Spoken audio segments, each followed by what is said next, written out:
Welcome back. Myself, Professor Bhushan Tade from KKWA College of Horticulture, Nasik. Today we are going to learn about scope of commercial floriculture.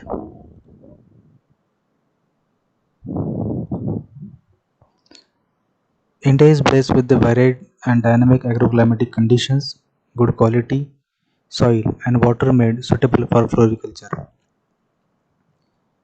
Geographically, India is located between two major markets, that is Europe and East Asia. Winter is being very mild, and hence there is lot of scope to export Indian flowers to temperate countries during the winter season when the demand is in peak because of important winter festivals like Christmas, New Year Day and Valentine's Day. Labor cost is very low in India, nearly 10 to 15 times cheaper than that of similar employees in the Netherlands, Israel and Japan. The Government of India has identified floriculture as extreme focus thrust area for export during 9 plants.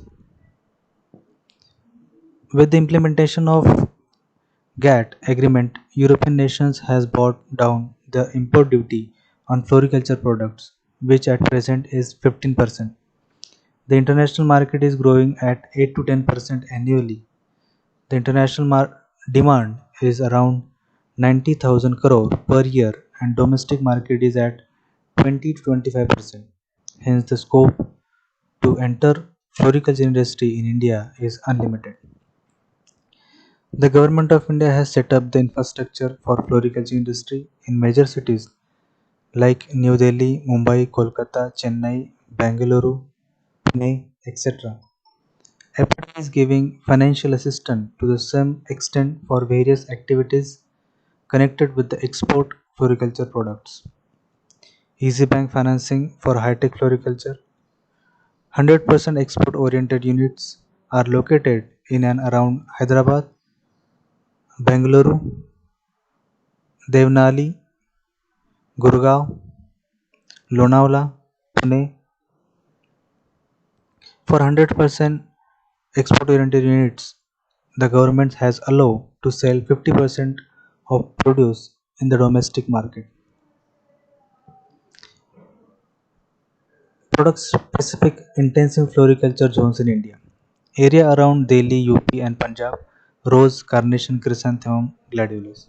Area around Bangalore, rose, carnation, chrysanthemum, ornamental foliage plants and seeds. Area around Trivandrum, orchids, anthurium and foliage plants. Area around Pune, Nasik, rose, carnation, gladiolus, dahlia, chrysanthemum, aster and tuberose. North-eastern region including Sikkim, orchids, gladiolus, liliums, gerbera, salvia, anthurium and other foliage plants. Area around Kolkata, lotus, tuberose, jasmine, chrysanthemum and dahlia. Area around Srinagar, gladiolus, lilies, carnation and rose. Area around Solon, Himachal Pradesh, gladiolus, other bulbous plants and seeds. Area around Coimbatore includes Nilgiris, jasmines, tuberose, chrysanthemums, rose, carnation, and orchids. Problems constrain floriculture industry in India. Lack of specific information on an area, production of different flowers, which is handicap in planning production for domestic and export market. Lack of information of new or ruling varieties, which continuously keep changing in the international market.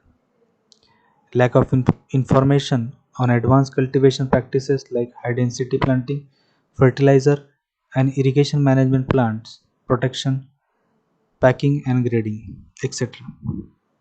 Lack of infrastructure facilities like greenhouse, glasshouse, and polyhouse, as well as cold chain. There is no direct cargo flight from Bengaluru and Pune, which are main production centers. Leads to double shipment, which increase the cost beside more scope for spoilage. The freight rates in India are high, which makes produce incompetitive in the international markets. There are no organized marketing cooperatives of other bodies which can make take care of floriculture trade in India. Lack of research and development in floriculture, especially on new varieties, post harvest techniques, advanced cultivation methods, etc. So, this was all about the scope of commercial floriculture in India. Thank you.